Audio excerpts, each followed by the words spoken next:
Wapendwa wasikilizaji wa Radio Tabora FM, karibuni katika tafakari ya neno la Mungu siku ya leo Ijumaa ya tarehe 30 mwezi wa 5 mwaka 2025, juma la 6 la Pasaka.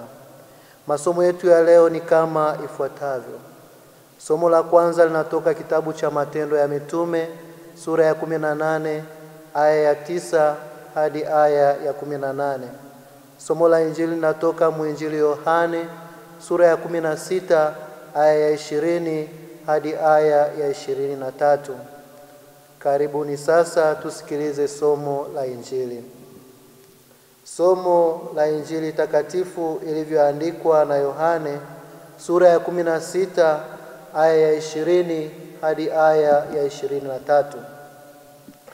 Siku ile Yesu aliwaambia wanafunzi wake, Amin, amin nawaambia, ninyi mtalia na kuomboleza, bali ulimwengu utafurahi. Ninyi mtahuzunishwa, lakini huzuni yenu itageuka kuwa furaha. Mwanamke azaapo yu na huzuni kwa kuwa saa yake imefika, lakini akiisha kuzaa mwana haikumbuki tena ile dhiki kwa sababu ya furaha ya kuzaliwa mtu ulimwenguni.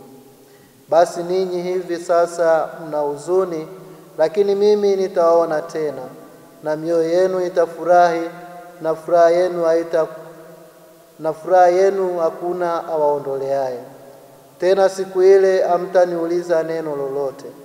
Amin, amin nawaambia, mkimwomba Baba neno lolote atawapa kwa jina langu.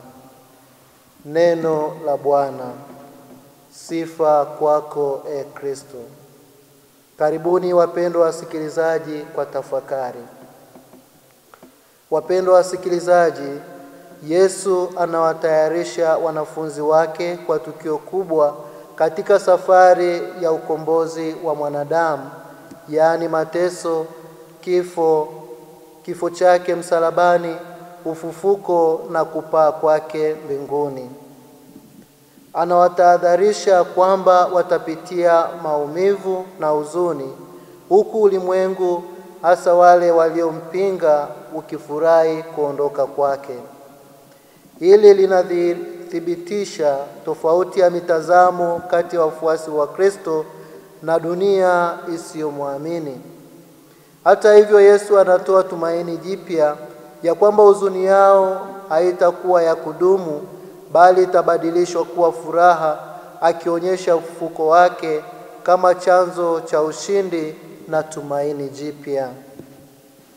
Wapendwa wasikilizaji, Yesu anatumia mfano wa mwanamke aliye katika uchungu wa kuzaa kuonyesha jinsi ambavyo huzuni ya wanafunzi itakavyokuwa ya muda tu. Maumivu ya kujifungua ni makali, hata hivyo hayadumu, lakini furaha ya mtoto kuzaliwa ni kubwa zaidi.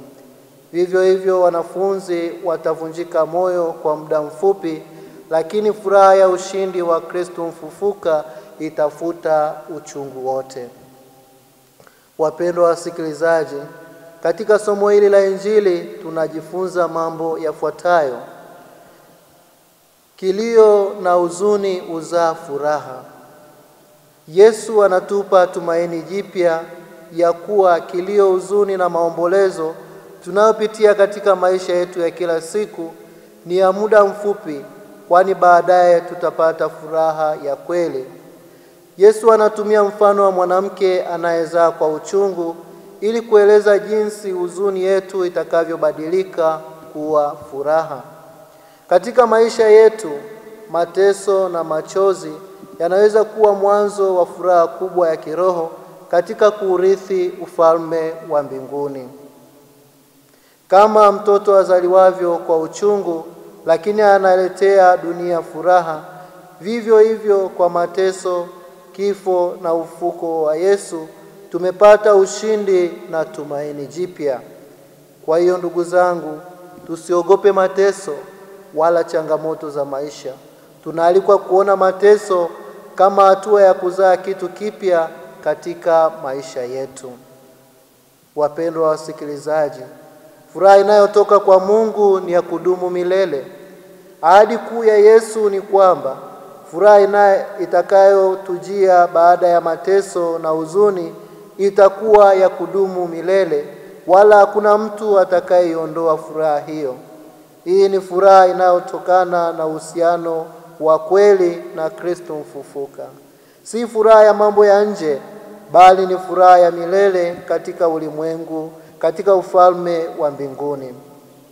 Wapendwa, furaha ya vitu vya dunia ni ya nje na ya muda mfupi tu, na inaweza kupotea, kuharibika.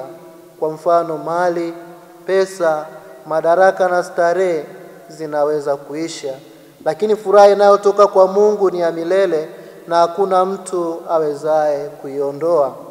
Yesu anasema dunia itafurahi, lakini ninyi mtahuzunika.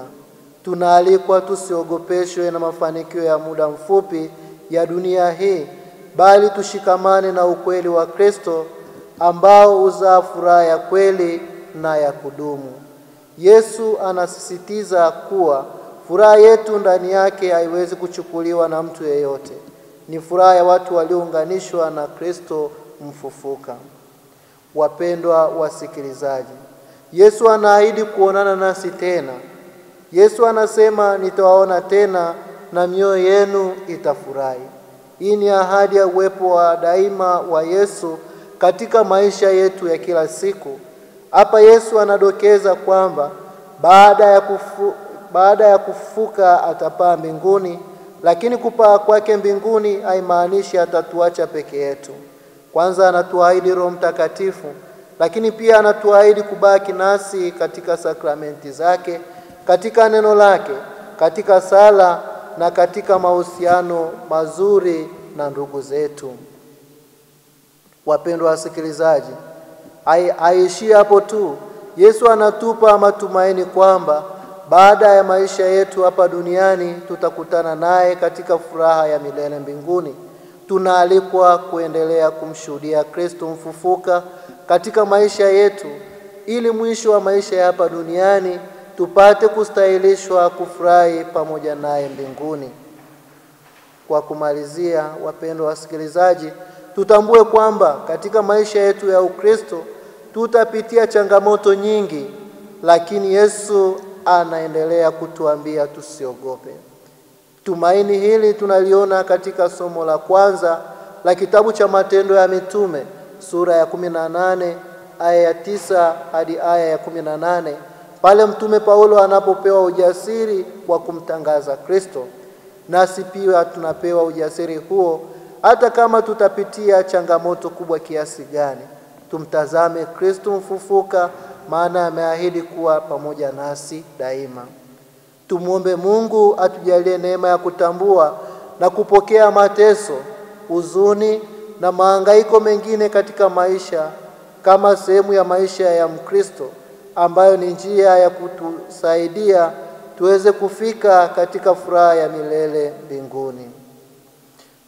Tafakari hii imeletwa kwenu na mimi Frateri Dismas Martini Mwase kutoka Jimbo Katoliki la Zanzibar, ninayesoma masomo ya teolojia mwaka wa 3 katika seminari kuu ya Mtakatifu Paulo Mtume Kipalapala iliyoko Jimbo Kuu Katoliki la Tabora.